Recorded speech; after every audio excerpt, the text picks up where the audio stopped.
नाहीये, कारण राजाच्या मूर्तीला अत्याधुनिक तराफ्यावर चढवण्यास अडचणी येत आहे। समुद्रात भरती आहे आणि असं असल्यानं अद्यापही राजाचं विसर्जन झालेलं नाहीये।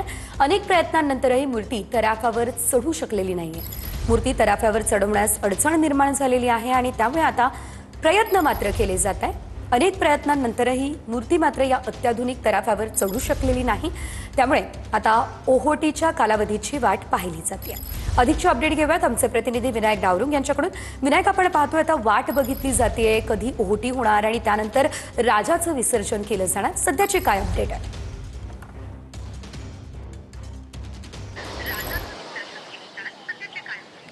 सेजल बरोबर आहे, ज्या पद्धतीनं समुद्राला भरती जी आहे ती मोठ्या प्रमाणात आलेली आहे आणि त्यामुळेच व्यत्यय जो आहे तो विसर्जनात होताना आपल्याला पाहायला मिळतोय। लालबागचं राजाचं विसर्जन दरवर्षी आपण जर पाहिलं तर या वेळेला होत असतं, परंतु यंदा मात्र आपण जर पाहिलं तर भरती जी आहे ती मोठ्या प्रमाणात आलेली आहे आणि भरती आल्यामुळे हा जो नवीन तराफा जो लालबागचा राजाचा यंदा तयार करण्यात आलेला आहे, या तराफ्यावरती मूर्ती जी आहे ते ठेवली गेली नाहीये, वेळेत ठेवली गेली नाही आणि त्यामुळेच आता आपण जर पाहिलं तर मूर्ती एकीकडे आणि तराफा दुसरीकडे अशी चित्र जे आहे ते या ठिकाणी आपल्याला पाहायला मिळते।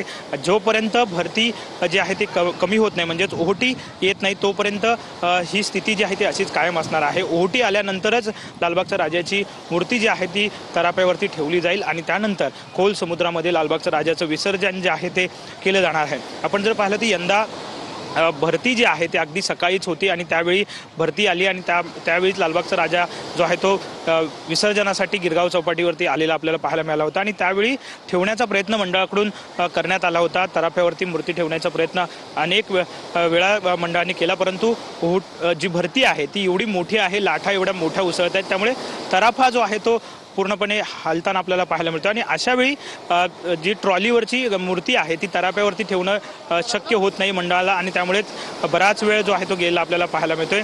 आता ओहोटी नेमकी कधी येईल आणि याची वाट जी आहे ते मंडळाचे कार्यकर्ते जे आहे ते बघताना आपल्याला पाहायला मिळतात। जशी ओहोटी येईल तशीच लालबागच्या राजाची मूर्ती जी आहे ती या जो विशेष तराफा लालबागच्या राजाने तयार केलेला आहे त्यावरती ठेवली जाईल आणि त्यानंतर लालबागच्या राजाचं विसर्जन जे आहे ते केलं जाणार आहे। परंतु यंदा विलंब जो आहे तो साहजिकच विसर्जन प्रक्रियेला जायला आपल्याला पाहायला मिळतो। शेजल, निश्चितच साधारणतः ओहोटीची काही वेळ सांगण्यात आलेली आहे का? कधीपर्यंत विसर्जन होऊ शकतं या संदर्भात काही माहिती घेण्यात आलेली आहे का?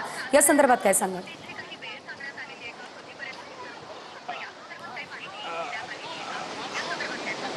शेजल, आपण जर पाहिलं तर मुंबई महापालिकेकडून जी माहिती प्रसारित करण्यात आलेली आहे त्यानुसार 4च्या नंतर ओहोटी जी आहे ती येणार आहे अशी माहिती मुंबई महापालिकेकडून प्रसारित करण्यात आलेली आहे। त्यामुळे जोपर्यंत येत नाही तोपर्यंत ही वाट जी आहे ती मंडळाला बघावीच लागणार आहे, कारण मूर्ती जी आहे ते समुद्रकिनारी या ठिकाणी आपण जर पाहिले तर अडकलेली आपल्याला पाहायला मिळते। याच ठिकाणी स्तब्ध वाळूमध्ये मूर्ती जी आहे, नेहमी लालबागच्या राजाचं विसर्जन जे आहे ते आपण समोर पाहिलं तर राजभवनाचा जो कॉर्नर आहे त्या खोल समुद्रामध्ये नेहमी नेलं जातं आणि 10च्या आधीच हे विसर्जन जे आहे ते दरवर्षी होत असतं, परंतु यंदा हे अचानक भरती जी आहे ती मोठी आली, मोठ्या समुद्राला लाटा ज्या आहेत ते उसळतात, त्यामुळे साहजिकच मंडळाची तारांबळ सुद्धा या ठिकाणी उडालेली आपल्याला पाहायला मिळालेली होती। आता सध्या मंडळाकडून सुद्धा ओहोटी कधी येईल याची वाट जी आहे किंवा प्रतीक्षा जी आहे ती बघितली जाते। जशी ओहोटी येईल तशी लालबागच्या राजाची मूर्ती जी आहे ती या विशेष तराफ्यावरती ठेवली जाईल आणि खोल समुद्रात लालबागच्या राजाचं विसर्जन केलं जाईल। विनायक, हायटाईड कमी होण्याची वाट तर बघितली जाणार आहे, जसं की तुम्ही सांगितलं खोल समुद्रामध्ये मूर्तीचं विसर्जन होणार। ज्या तांत्रिक अडचणी येत आहेत त्या तांत्रिक अडचणी सोडवण्यासाठी आणखी काही पर्याय आहेत का?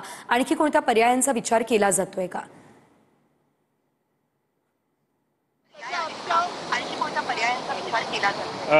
सेजल, सध्या तरी लालबागच्या राजाचं विसर्जन खोल समुद्रात करण्याचा मानस जो आहे तो साहजिकच मंडळाचा अजून तरी असलेला आपल्याला पाहायला मिळतोय।